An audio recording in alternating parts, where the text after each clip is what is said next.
It is your Classic Metal Show right here on the ClassicMetalShow.com. That is brand new Ace Frehley with Give Me a Feeling. What do you think, Chris? You got a feeling about that song? Got a feeling I don't like it. Well, it kind of harkens back to kind of a retro Kiss sound, doesn't it? A little bit? I'm not feeling that song at all, man. It just, you know what? It's more Ace's vocal than the guitars. The guitars are cool, but man, oh man, is that a lazy vocal. But has Ace ever been a great vocalist? No. But I don't know. I'm just not a fan. I mean, that's my biggest problem with Ace is even, you know, New York Groove and, you know, that kind of shit. Just not a fan. Sure. I mean, he's all right, I guess, but whatever. Well, regardless, I mean, I'm not a big fan of Ace, but that actually had a little bit of energy with it. No, look, for the people that like Ace Frehley, I'm sure they probably are like, that's the fucking shit, man. Ace is back and he told you so. Right. You know, but, all right, it's just another fucking tragic Ace song in a long line of tragic Ace songs. Sure. I'm sure Red loves it. Well, if you're a diehard, you would love it. Right. So. Well, regardless, what's going on there? I don't know. Regardless, though, if you're an Ace fan, you'll like that. Yeah. I would think. So anyway, what about that last segment with the V? I love Veronica. You know I love Veronica. And even though the fact that I'm a little bit hammered does not change the fact that I am excited as fuck to see Veronica next week. Well, you know what? I've hung out with Veronica on a couple of occasions. She's been here, and I hung out with her last year at that Warriors of Rock show. Mm-hmm. And she did get up there and sing just one song. But sure. I have never seen Benedictum as a band play live.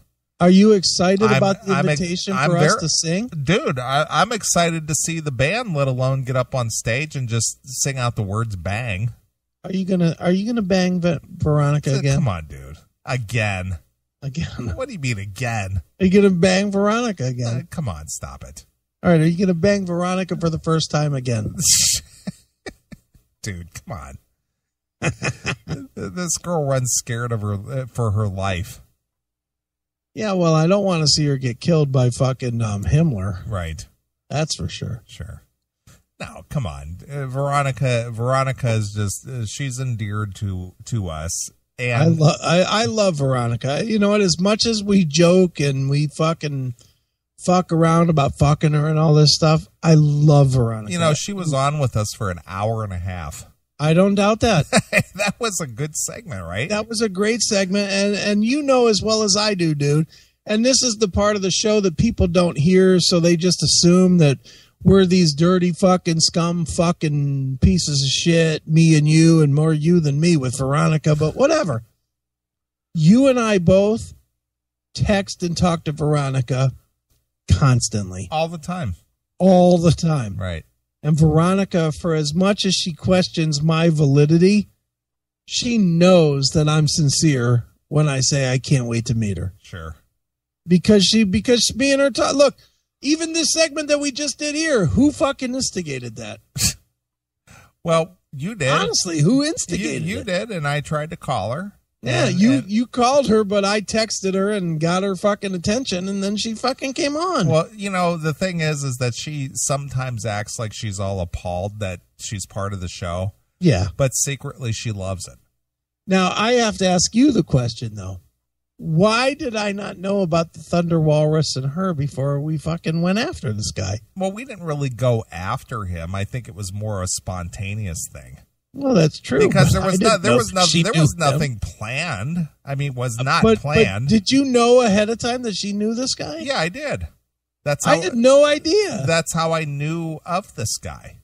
Oh, I had no idea. That's how I knew of him. But you know what transpired there did not there was no planning involved. It was just like, hey, give me the phone. Let me call this guy.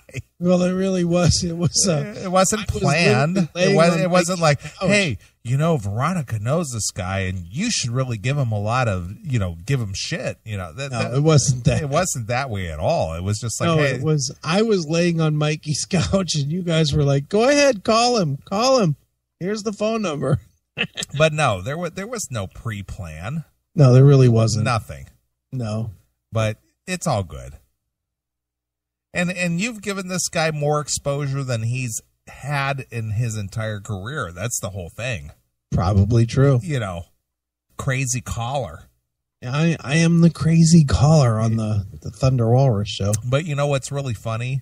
What? And not to just rehash a lot of old stuff, but when he, the next day, and we played this on the show the other week, was that he was almost in reverence of you. Yeah, he really was. This guy has been doing what I try to do for 20 years, and he's an author, and he wrote a book, and he did this, and he's not a douchebag, and he's not a dick, and this guy's the bomb. Yeah, he's the shit. Yeah, dude, are we having a problem with the Spreaker feed? Not at all. All right, because people are saying that they're hearing only music. Music. That's what they're saying. Huh. Well, let me switch over quickly. All right. We're gonna pause for station identification. Hang on, I gotta switch over real quick, and I'm gonna check this out real quick. Technical difficulties. Pew, pew, pew. We're back. What the fuck? Both streams are running fine. All right, well then, fuck you guys in the chat. Both streams are running fine. They're both equally fine. All right, it's just those guys. All right, whatever. Well, anyway, dude, you had a big event today. I did, a very big event for me. That allowed you to be in a forum that is, not your everyday thing. That is correct, sir. Now, I'm going to bring up something, and this is not to try to, put a dagger in it or whatever, but I saw that you had posted this on your personal Facebook that, well, it is midnight your time already. Okay. So as of today, it's 2 years ago today that you and your former wife split up. That is correct. 2 years ago today. We broke up on June 22nd of 2012. All right. So 2 years ago today, because it is now the new day in the Eastern time zone. That is correct. But on the 21st, which was yesterday for you, and still I have an hour's worth of that today. Okay. You had an opportunity to promote your book, Little Victories, at a book. What is it? What did they call it? It was called the Midwestern, the Western. What was it? Fuck, I can't remember because I'm drunk. The Western Book Festival here at Hiram College in Hiram, Ohio. All right, Hiram is kind of a STEAM school. It's kind of a smaller college town. It is, but it's not a cheap school by any means. It's more of a private thing. Very much so. And it's kind of a high-end private school. Yeah, very much so. How did you even get involved with this? How did you get even invited to be a participant in this thing? They invited me, actually. Well, that's what I said. How did you get invited? How did that happen? They saw an article in a local magazine here called Scene Magazine that featured me and my book. And they reached out to me several months ago about participating as an author in this in this thing, and it was a big thing. I won't lie, it was much bigger than I thought it would be. There was literally probably 40 to 50 authors that were there with their books and with their wares and whatnot, and in a big convention center type of a room, and we were all set up to meet with fans and whatnot, and then we all had scheduled times to speak on top of that. So where were these authors from? Were they from, the region, or were they from all over the country? They were all from all over the country. There was guys there. There's a lot of guys from Ohio, obviously, but there was a lot of guys from like Chicago, and there was a couple of guys from California and New York, and just all over the country. So it was important enough for people from out of state to fly in and be a part of this thing. It was definitely a big deal. Okay. I mean, literally, I didn't know shit about it when I even today when I drove up on the place, and I drove up, and literally they had big sections of the college roped off, and this is where the authors park, and this is where the shuttle bus for the authors is to take them to the building. And I mean, it was. I felt very important. Sure. Now, did you have a parking space with your name on it, or just? I did not have a parking space with my name on it, but I had a. There was an author's parking lot that was reserved only for authors that were speaking at this thing. Sure. So they I know you've been promoting this via the Spreaker podcast for literally a couple of months now. Sure. But this obviously is like an annual event. It is. That they've been doing for a while, and you were contacted and you agreed to be a part of it, and sure, you were there, and how many people do you estimate filtered through the place?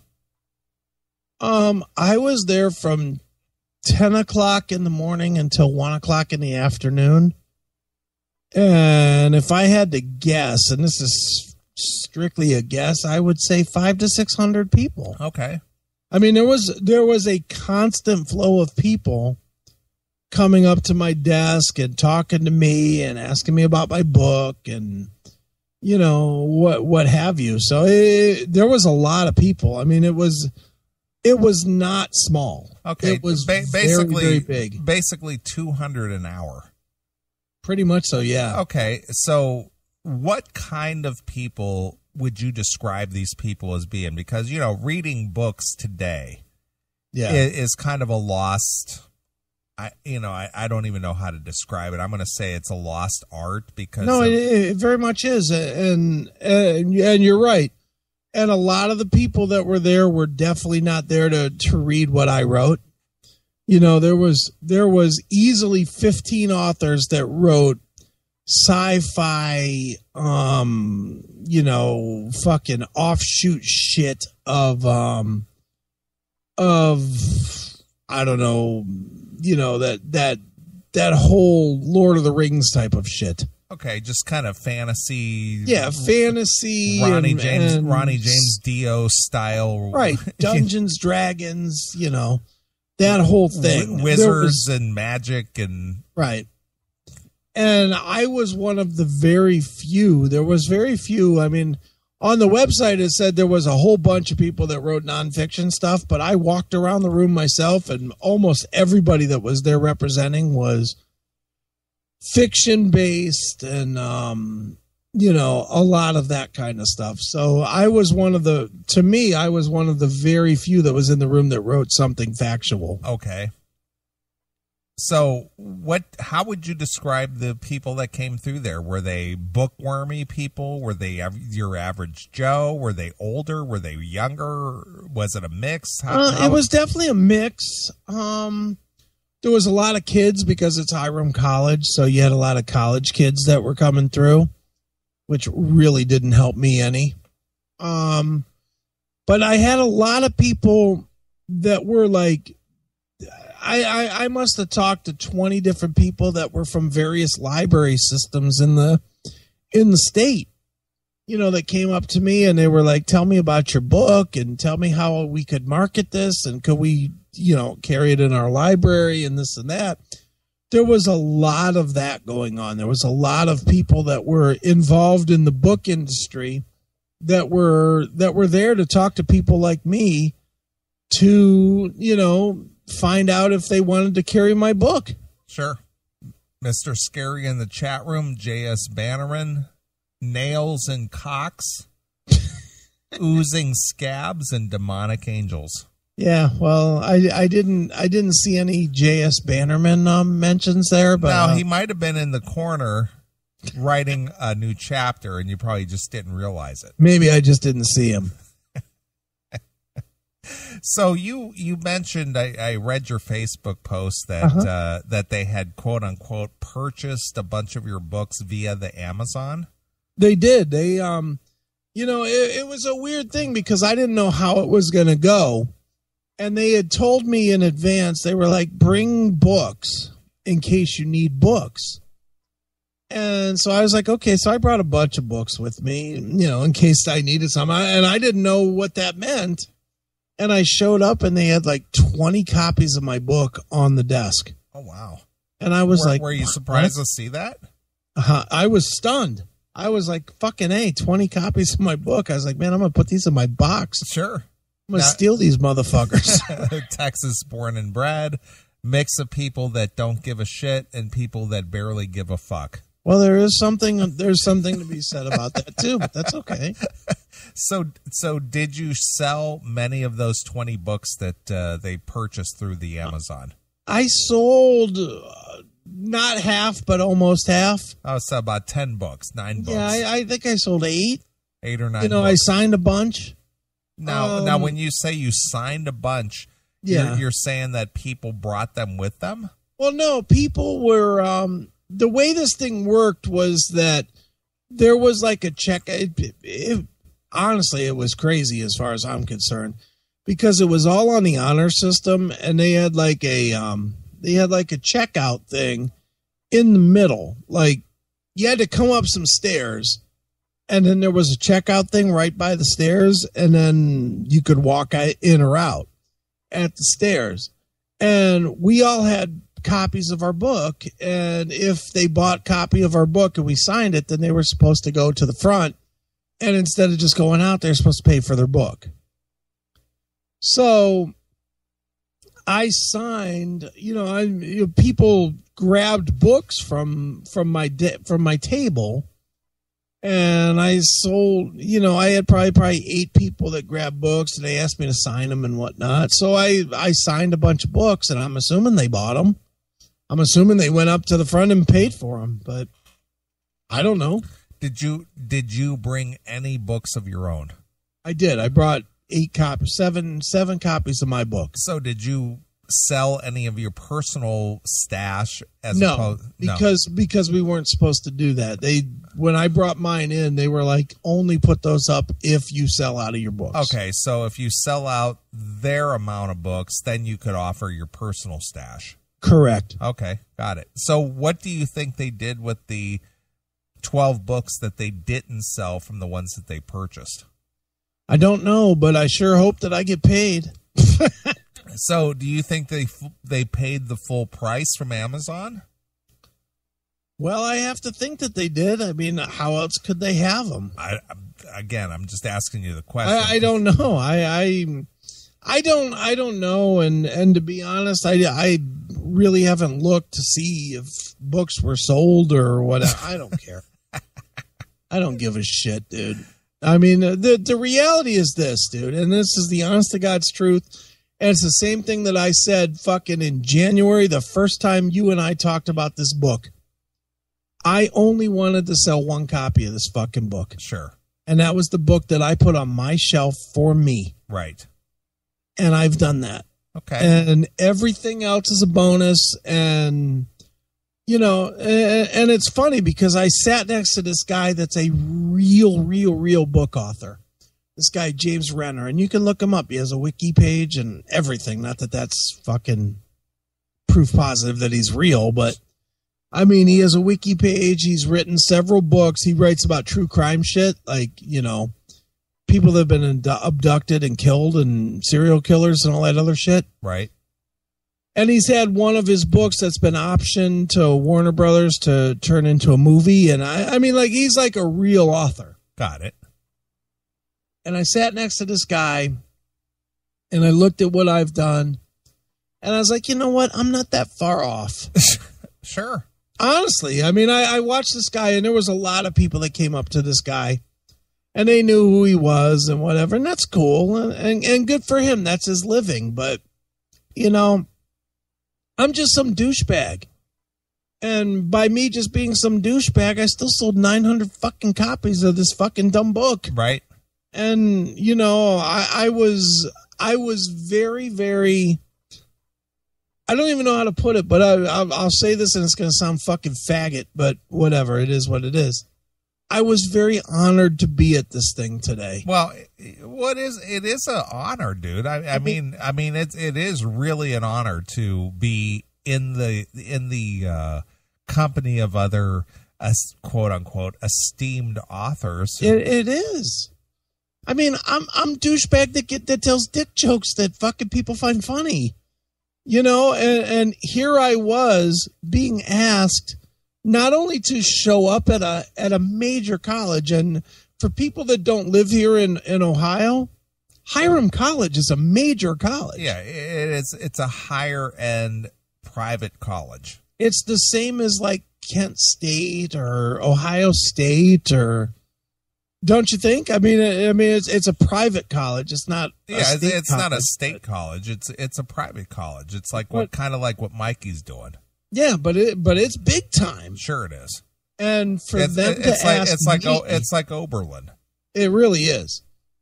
And for them to ask me to show up and speak and present, and I mean all that stuff, and I mean they treated me like a VIP, like I was important, and that was very cool for me, and I make no bones about it. You know, I don't want to come on the radio and say like, oh, it's just something I fucking did. It wasn't something I fucking did.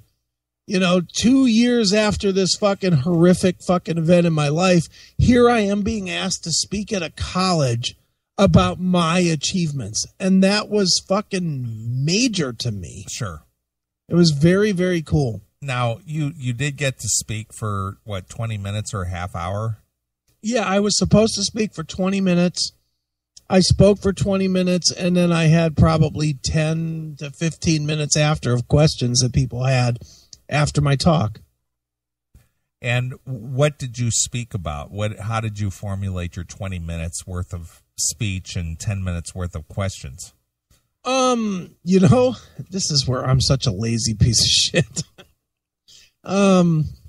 My girl Kelly that I've been kicking it with, I couldn't be bothered. I won't lie. I couldn't be bothered with looking at it ahead of time. And she actually texted me on Thursday, and she was like, "What are you going to talk about on Saturday?" And I told her, I said, "I don't know." And she was like, "What do you mean you don't fucking know?" And I was like, "I don't know. I haven't thought about it." And she's like, "How can you go into this without thinking about it? It's a big deal." And I was like, "Well, you know, I'm good at talking. I'll just fucking wing it."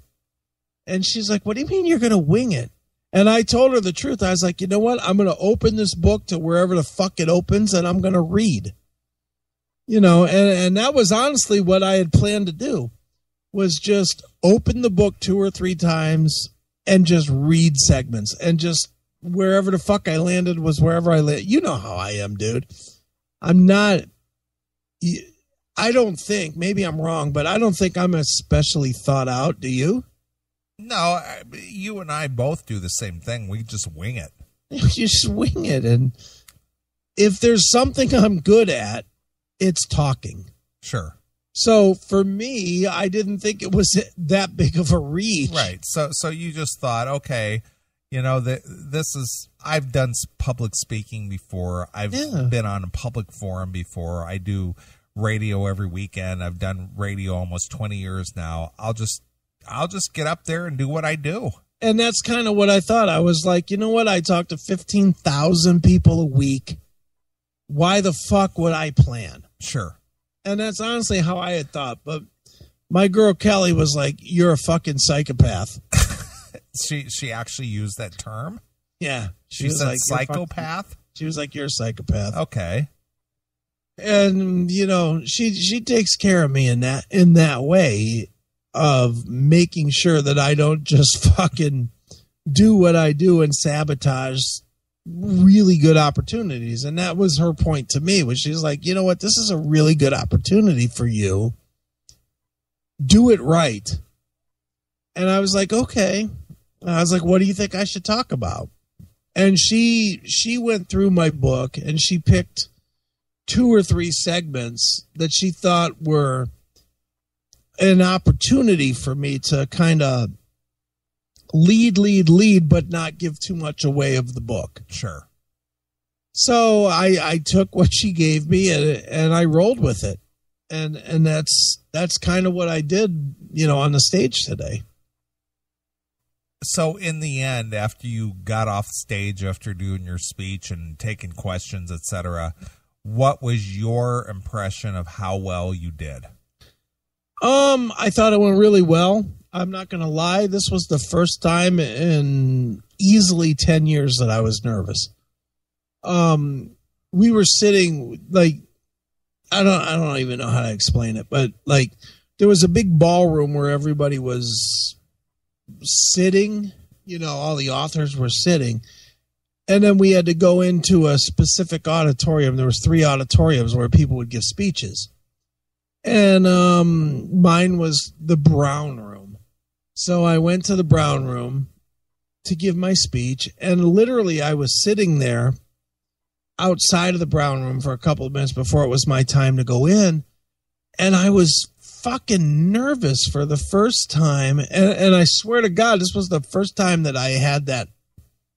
You've had this, that feeling in your stomach, that nervous, oh my God, this is going to fucking suck. Well, feeling. That's the whole butterflies in the stomach thing. It really was, but I've not had that literally in 10 years. I'm never afraid. I'm never nervous. I'm never afraid to get up in front of people. But this wasn't your audience, though. This was, and that was what I think was what really shocked me, was that here I was, and I'm in this place, and it's not my norm and whatnot, and I was very, very nervous. And I walked into the room, and there was some lady there, and like the guy that was like the lead or whatever, like he was like worked for the company or worked for the book fair. He was like trying to rush this lady off the stage so that I get up. I was like, dude, let her finish. I was like, whatever. Because the truth is I didn't know that I had enough to talk about. But once she finished and I got up there, I'm not gonna lie, I got behind the podium. And I almost was like trying to hide behind the podium for a minute. And then I took a deep breath and then I did what I do best, which is talk. And as soon as I started talking, all that nervousness went away. Sure. Every bit of it went away and I was totally comfortable. And I gave a 20-minute speech and I gave it flawlessly. And literally, I had another segment to read, but I ran out of time because 20 minutes was too short. And I told a lot of stories, and I did what I do, which is talk. And it went really, really, really smooth. And then what was most appealing to me was the fact that I probably had 10, 15 minutes of questions from the audience, which was very cool. And then those same people that were in the audience came over to the desk after I was done. After I was done, I walked back over to my spot in the auditorium, and those same exact people that were asking me questions came over to my table, and they asked me probably 10 more minutes of questions, and then they all bought books. So apparently I was doing something right. Well, how many people were sitting in the audience listening to your, 20-minute dissertation? I don't know, 15 or so. Oh, so 15, it was 20? kind of a small audience. Yeah, it wasn't some big, it wasn't like I was in an auditorium. They had these rooms and, and people that wanted to hear each author would come and see. And, and this is me making a total read, and I don't know that this is true or not, but the the people that came in, for the most part, were fans of the metal show. Okay, so they knew you before.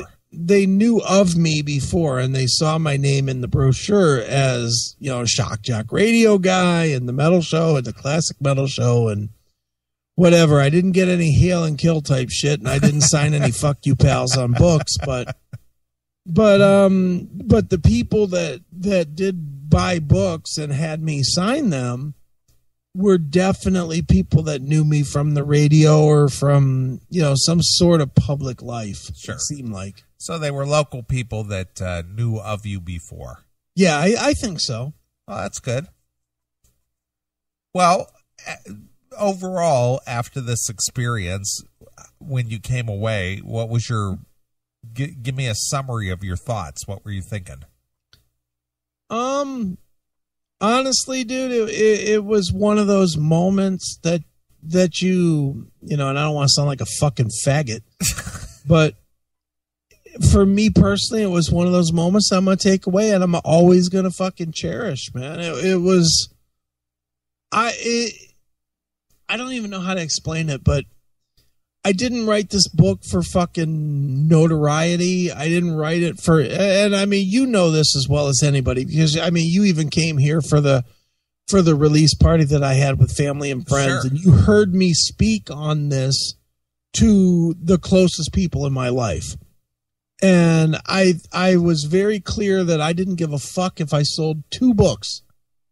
Right? Right. It was just like, hey, I wrote this book. I want to see it in print. I want to see it as a finished product, and I want one on my shelf, and that's it. If somebody else buy it, that's just a bonus. And that is today, you know, after, you know, almost 1,000 books sold and everything else, I still have the same thought process in my head that this book, it's very personal, and it's very, very much something that means something to me, and I don't care what it means to anybody else. I don't care. I believe me, I love the fact that I've sold a lot of books.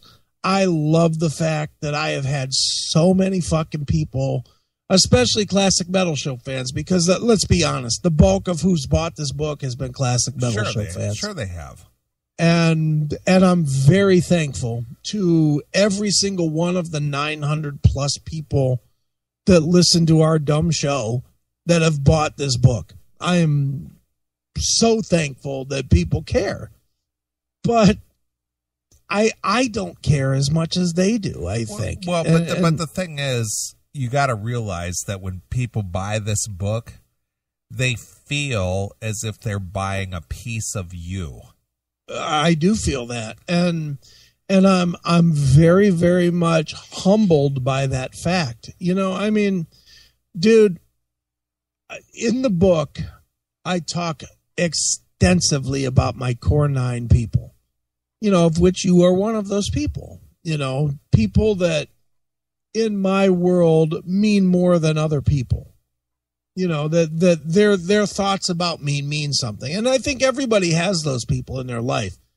They may not have a tag on those people, but they have that set of people that are their closest friends in the world. And, you know, I took more credence in the opinions. How many times did I ask you to read shit and you would come back to me with this or that or whatever, good, bad, whatever it was, on this book? You know, just you personally. Yeah, I read several sections of it, and I'd say, yeah, I like that, or I don't, or yeah, I would have said this different, or, you know. But that's long before this thing ever came out. Right. You know, and that's important. You know, it's not easy, and I said this today, and I stressed this today. Putting this book out where I have so much personal, emotional shit is not easy for a guy that is fucking, you know, shit-talking asshole on the radio. It's just not. It's not easy to do, to put your raw emotion out there.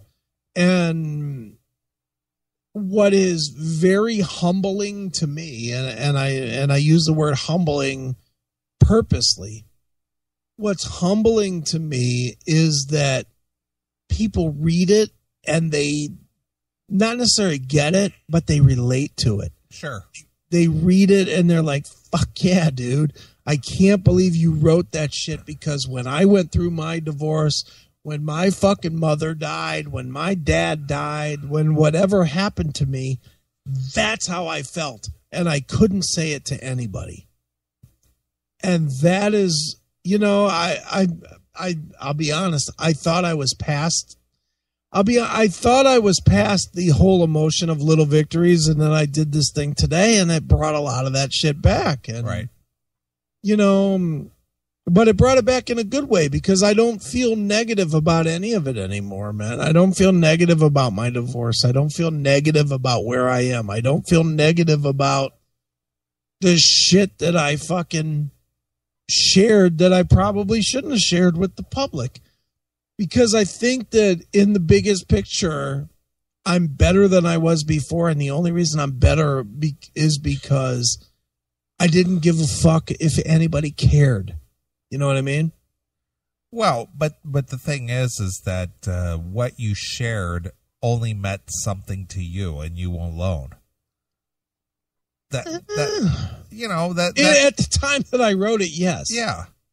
But in hindsight, as I found out through these last 6 months, that's not a true statement. Yeah, but only because other people relate to the same experience.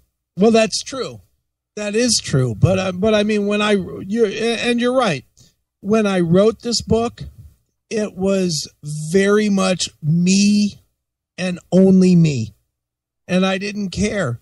And I mean, when I put even you have to admit, when this book came out and you read it, you were like, holy fuck, you're going to put all this out there? Right. And now that there's been some time that's gone by and people have adjusted and read it and made their own assumptions or whatnot, you know, I feel damn good about the fact that I said a lot of things that so many people are fucking too fucking afraid to say. Right. You know, I mean, I cannot tell you the number of conversations. It's in the thousands at this point of people that have read a piece, 2 pieces, 3 pieces of Little Victories. And they say, holy shit, that's what I'm going through. Well, of course. But see, that separates people, you know, the average person from people like yourself or myself who, you know, you and I have this forum that we do on this, the Classic Metal Show, where we have the opportunity just to say what we think. Sure. And, you know, how many times over the last 20 years have you heard, oh my God, I can't believe you said that? Oh, dude, it happens all the time. And well, but all you did was just transfer that to your book. Right. Well, I agree. I don't, you know, it's funny. I said this in my little speech today. You know, I had somebody that asked me a question of, how can you be a public personality and reveal that kind of shit about yourself? And my answer was very clear. I thought was very concise. I was like, how can you be a public personality and not share that with your audience? If you do that, how are you a public personality? You're not. If your life is off limits, then how are you a public personality? Right. And that was, you know, I didn't think about that when I was doing Little Victories. I just thought that Little Victories was something that I needed to do. And, you know, when I say that I only wanted to sell 1 copy, that is a true statement. I didn't give a fuck if anybody bought anymore, because it was one of those things that I just needed to get out of my system. And I'm certainly thrilled. And I'm thankful to every single person that's listening right now that's bought it or is thinking about buying it or might buy it or whatever. You know, if people buy it, that's great. And if they don't, that's great too. But I I needed this for me. And dude, it's one of those another question that I had today was that a couple of people had read the whole book and they were like, why are you self-published versus on, a major Simon and Schuster or whatever? Well, they didn't know that. Well, regardless, I'm just throwing that show. out. I'm just using that as a example. Well, no, I mean, dude, you can say the name. I don't care. I mean, that was who actually endorsed the book originally, was Simon and Schuster. And my answer back surprised the guy, and I told him the truth. I said, you know what? We couldn't come to an agreement on the cover. And he was like, so you let being published by a major publisher go because of your cover? And I told him yes. And he was like, that's foolish. And I was like, no, it's not foolish. With this book, it was highly personal, and I really didn't give a fuck. With this, I was not willing, even in the least little bit, to give anything to anybody, because this is about me. Some of the other books that I'm going to write, the book about Billy Morris's career, and even to be truthfully honest, the book about your career or whatever, I might sell out a little bit.